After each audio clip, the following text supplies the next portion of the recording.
శ్రీ గురుచరిత్ర 39వ అధ్యాయం. శ్రీ గణేశాయ నమ. శ్రీ సరస్వత్యే నమ. శ్రీ గురుభ్యో నమ. హరి ఓం. సిద్ధయోగి ఇంకా ఇలా చెప్పారు. గంధర్వపురంలో సోమనాథుడు అనే సదాచార సంపన్నుడైన వృద్ధ బ్రాహ్మణుడు ఉండేవాడు. అతనిది ఆపస్తంభ శాఖ శౌనక గోత్రం. అతని భార్య గంగాంబకు 60 ఏళ్ళు నిండినా సంతతి కలగలేదు.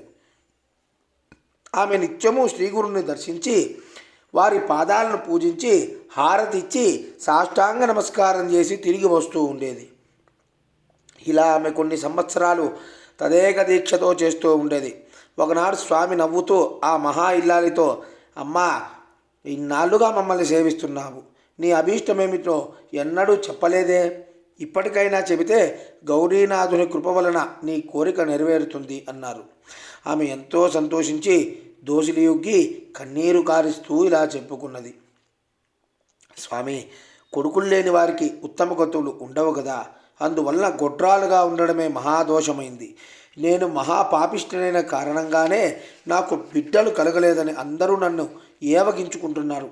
దానికి తోడు మాతృత్వం లేకుంటే స్త్రీల జీవితాలకు సంతృప్తి కలగదు కదా. పితృదేవతలు కూడా తమ కులంలో ఒక మగబిడ్డ జన్మిస్తే తమకు తిలోదకాలు లభిస్తాయని ఎంతో ఆశతో ఎదురు చూస్తూ ఉంటారు. బిడ్డలు లేని ఇల్లే కాదు. అటువంటప్పుడు చంకన బిడ్డనెత్తుకునే అదృష్టానికి నేను నోచుకోలేదు. అలాగే నాకు 60 ఏళ్ళు నిండిపోయాయి. మాకు మా పితృదేవతలకు తిలోదకాలిచ్చేవాడు లేకుంటే మాకు పున్నామ నరకం తప్పదాయే. స్వామి, అయిందేదో అయిపోయింది. మరుజన్మలోనైనా నాకు బిడ్డలు కలిగేలా అనుగ్రహించండి చాలు అని ఆయన పాదాలకు నమస్కరించింది. శ్రీగురుడు నవ్వుతూ, ఓసి పిచ్చిదానా, ఓసి పిచ్చి తల్లి, ఏమి కోరిక కోరావమ్మా? ఎప్పుడో రాబోయే జన్మ సంగతి ఇప్పుడెందుకు? అప్పుడు బిడ్డలు కలిగినా వాళ్ళు మా వరం వల్ల కలిగినట్లు నీకెలా తెలుస్తుంది? నీవు నిత్యము మమ్మల్ని ఇంత శ్రద్ధగా సేవించినందుకు మాకు ఎంతో సంతోషమైంది. కనుక నీవు కోరింది ఈ జన్మలోనే లభించేలా వరమిస్తున్నాము. కొద్ది కాలంలోనే నీకు ఒక కూతురు ఒక కొడుకు కలుగుతారు అని ఆమెను దీవించారు. అప్పుడు గంగాంబ తన కొంగును ముడివేసుకుని స్వామికి నమస్కరించి, స్వామి, ఒక మనవి చేసుకుంటాను, నాపై కోపగించవద్దు. నేను బిడ్డల కోసం ఎన్నో తీర్థయాత్రలు చేశాను, పుణ్యతీర్థాల్లో స్నానం చేశాను. రావి చెట్టుకు ప్రదక్షిణలు చేసే బిడ్డలు కలుగుతారని లోకులు చెప్పింది నమ్మి కనిపించిన రావి చెట్టు కల్లా ఇంతవరకు ప్రదక్షిణలు నమస్కారాలు చేసి అలసిపోయాను. అలానే నా వయస్సు అంతా చెల్లిపోయింది. ఇటువంటి నాకు మీ వరం ఎలా ఫలించగలదా అని ఆలోచనగా ఉన్నది. అలా అని త్రిమూర్తి స్వరూపులైన మీ వాక్కు ఎన్నటికీ వ్యర్థం కాదన్న ధైర్యం లేకపోలేదు. అట్టి విశ్వాసంతోనే ఈ కొంగును ముడివేసుకున్నాను. ఇంతకు నాకు కలిగిన సందేహం ఇది. నేను వచ్చే జన్మలోనైనా బిడ్డలు కలగాలని కోరుకుంటుంటే మీరు ఇప్పుడే ప్రసాదిస్తామన్నారు. అయినప్పటికీ ఇన్నాళ్ళుగా నేను కాళ్ళ నొప్పులు పుట్టేలాగా రావి చెట్లకు ప్రదక్షిణం చేసినందువల్ల కలిగిన ప్రయోజనం ఏమిటి అని విన్నవించింది. ఆమె ఆవేదన చూచి నవ్వి శ్రీగురుడు ఇలా చెప్పారు. అమ్మాయి, నీవు చేసిన అశ్వత్థ పూజ వలన నీకెంతో పుణ్యం లభించింది. ఇప్పుడు అవివేకంతో నీవు దాన్ని నిందించి ఆ పుణ్యం కాస్త పోగొట్టుకోకు. నా మాట విని ఇక నుండి ఈ సంగమంలో ఉన్న ఈ రావి చెట్టుకు మాకు కలిపి నిత్యము ప్రదక్షిణ పూజ చేస్తూ ఉండు. మేమెప్పుడూ అశ్వత్థ వృక్షంలో ఉంటాము. అందువల్లనే పురాణాలన్నీ దానిని అశ్వత్థ నారాయణుడు అని కీర్తించాయి. గంగంబ, స్వామి, అట్టి విశ్వాసం నాలో నిలిచేందుకు అశ్వత్థ వృక్షం యొక్క ప్రాశస్త్యం వివరించండి. అప్పుడు తగిన శ్రద్ధాభక్తులతో దీన్ని సేవించగలుగుతాను అన్నది. శ్రీగురుడు ఇలా చెప్పారు. అశ్వత్థ వృక్షంలో సర్వదేవతలు ఉంటారు. దాని మహత్యం గురించి బ్రహ్మాండ పురాణంలో నారద మహర్షి చెప్పారు. అశ్వత్థమే నారాయణ స్వరూపం. ఆ వృక్షం యొక్క మూలమే బ్రహ్మ, దాని మధ్యభాగమే విష్ణువు, దాని చివరి భాగమే శివుడు. కనుక దాన్ని పూజిస్తే త్రిమూర్తులను పూజించినట్లే. అలానే త్రిమూర్తులు దాని యొక్క దక్షిణ, పడమర, ఉత్తర దిక్కుల్లోని కొమ్మలు, తూర్పు దిక్కుల్లో ఉన్న కొమ్మల్లో ఇంద్రాది దేవతలు ఉంటారు. దాని వ్రేళ్లలో మహర్షులు, గోబ్రాహ్మణులు, 4 వేదాలు ఉంటాయి. సప్త సముద్రాలు, పుణ్యనదులు తూర్పు కొమ్మల్లో ఉంటాయి. ఆ చెట్టు యొక్క మూలంలో అకారము, మానులో ఉకారము, దాని పండ్లు మకారము. ఆ వృక్షమంతా కలిసి ప్రణస్వరూపమే. ఇక ఆ చెట్టు యొక్క మహిమ ఎవరు వర్ణించగలరు? అది సాక్షాత్తు కల్పవృక్షమే. ఆ వృక్షాన్ని సేవించవలసిన విధానం నారద మహర్షి ఇలా చెప్పాడు. అశ్వత్థ ప్రదక్షిణం చైత్ర ఆషాఢ పుష్యమాసాలలోనూ గురు శుక్రమౌఢ్యాల్లోనూ కృష్ణపక్షంలోనూ ప్రారంభించకూడదు. శుభముహూర్తంలో స్నానాదులు చేసుకుని శుచి అయి ఉపవసించి మరీ ప్రారంభించాలి.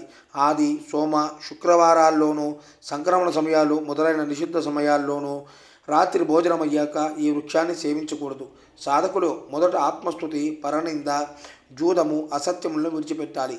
ప్రవహిస్తున్న నీటిలో గుడ్డలతోనే స్నానం చేసి ఉతికిన బట్టలు ధరించి మొదట గణపతిని పూజించి కలశాలలో గంగా యమునలను పూజించాలి. అప్పుడు సంకల్పం చెప్పి అశ్వత్థ వృక్షానికి భక్తితో 7 సార్లు అభిషేకం చేయాలి.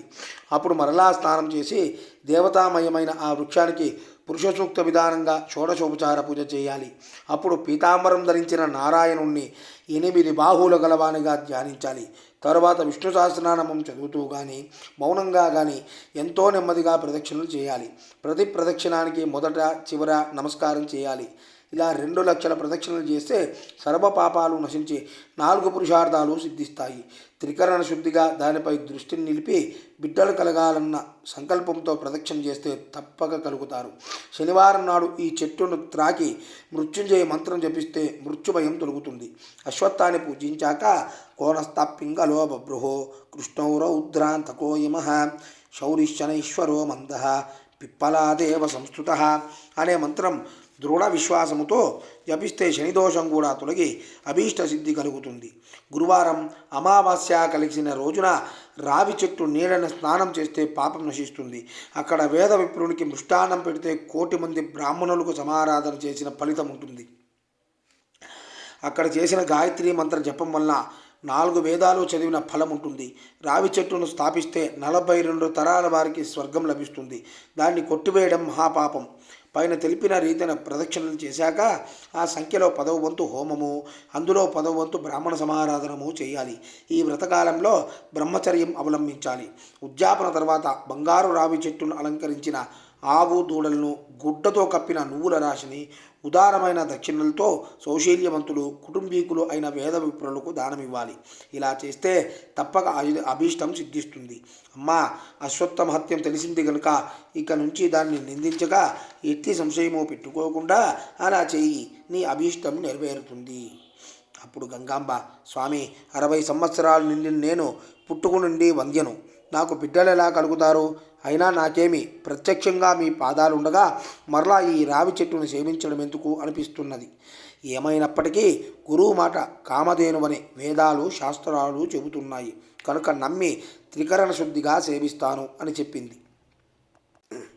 ఆమె నాటి నుండి 3 రోజులు ఉపవసించి 3 పూటల షట్కూల తీర్థంలో స్నానము చేసి గురువు చెప్పినట్లు అశ్వత్థాన్ని సేవించి దానికి 7 బిందెలు నీళ్లు పోసి శ్రీగురు సహితంగా దానిని పూజించింది. ఆ 3 రాత్రులు ఆ దంపతులు సంగమంలోనే ఉన్నారు. 3వ నాటి రాత్రి ఆమెకు స్వప్నంలో ఒక బ్రాహ్మణుడు కనిపించి, అమ్మాయి, నీ కోరిక తీరింది. ఉదయమే శ్రీగురిని పూజించి ఆయన ఇచ్చిన ప్రసాదం అక్కడికక్కడే తిను అన్నాడు. అలాగే 4వ రోజు ఉదయం సంగమంలో అశ్వత్థాన్ని సేవించి ఆ దంపతులు మఠానికి వచ్చారు.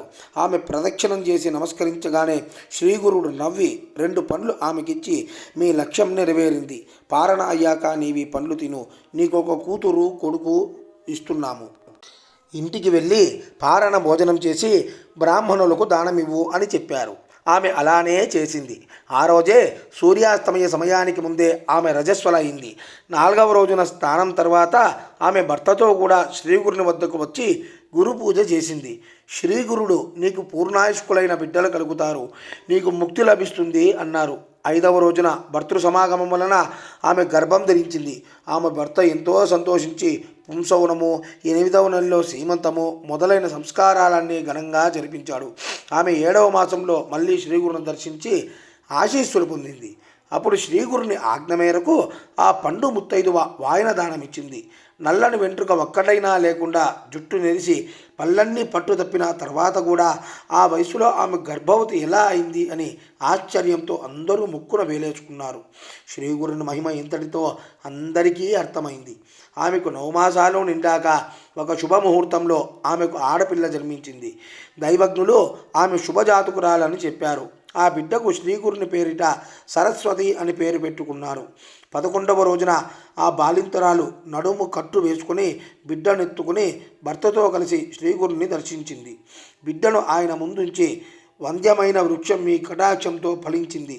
అది సఫలమైతే, అది సుఫలమైతే బాటసారులు సేవిస్తారు. వ్యర్థ ఫలానికంటే వంద్యాత్వమే వేలు అని శ్రీగురుని పాదాలకు నమస్కరించింది. స్వామి వాత్సల్యంతో పుత్రవతి లేవవమ్మ అని బిడ్డను చూచి, ఇది ఆడపిల్లే గాని మగపిల్లవాడు గాడే అంటూ ఆమెను చూచి నవ్వి, ఇంకా సందేహించనక్కరలేదు, నీకు కొడుకు కూడా పుడతాడు అని చెప్పారు. అప్పుడు ఆ పసిబిడ్డను తమ చేతిలోకి తీసుకుని నిమురుతూ, ఈ బిడ్డ దీర్ఘాయువు, సౌభాగ్యము, సౌశీల్యముతో ప్రసిద్ధికెక్కుతుంది. ఆమెకు పుత్రపౌత్రాభివృద్ధి కలుగుతుంది. ఈమె సౌశీల్యం గురించి విని ఈమె దర్శనానికి దక్షిణ దేశం నుండి ఒక రాజు కూడా వస్తాడు. మీకు వేదశాస్త్ర పారంగతుడు, మహా ఐశ్వర్య సంపన్నుడు అల్లుడుగా దొరుకుతాడు. కానీ మీకెలాంటి కొడుకు కావాలి? 100 సంవత్సరాలు జీవించే మూర్ఖుడు కావాలా, లేక 30 సంవత్సరాల ఆయుష్ గల విద్వాంసుడు కావాలా అన్నాడు. గంగాంబ, విద్యావంతుడు, సుగుణాల సంపన్నుడు అయిన కొడుకునే ప్రసాదించండి, అతనికి 5 పిల్లలు కలిగేలా దీవించండి అని చెప్పి స్వామికి నమస్కరించింది. స్వామి తథాస్తు అని ఆమెను దీవించి పంపివేశారు. 1 సంవత్సరంలో ఆమెకు కొడుకు పుట్టాడు. అతనికి కూడా నృసింహ అని శ్రీగురుని పేరే పెట్టారు. వాడు కొంతకాలానికి మహాపండితుడై 5 బిడ్డలను కన్నాడు. గంగమ్మ కూతురు సరస్వతికి కూడా గొప్ప యజ్ఞదీక్షితులతో వివాహమైంది. అతని చేత యజ్ఞాలు చేయించుకోవడానికి కాశీ నుండి శ్రీమంతులు, పండితులు వచ్చి అతనిని తీసుకువెళ్తుండేవారు. శ్రీగురు కృప ఎంతటితో చూచావా నామధారక, వారి అనుగ్రహంతో అసాధ్యమైంది కూడా సాధ్యమవుతుంది. వారిని దృఢ విశ్వాసంతో సేవించడమే మన కర్తవ్యం. శ్రీ దత్తాయ గురవే నమః. శ్రీ శ్రీపాద శ్రీవల్లభాయ నమః. శ్రీ నృసింహ సరస్వత్యై నమః.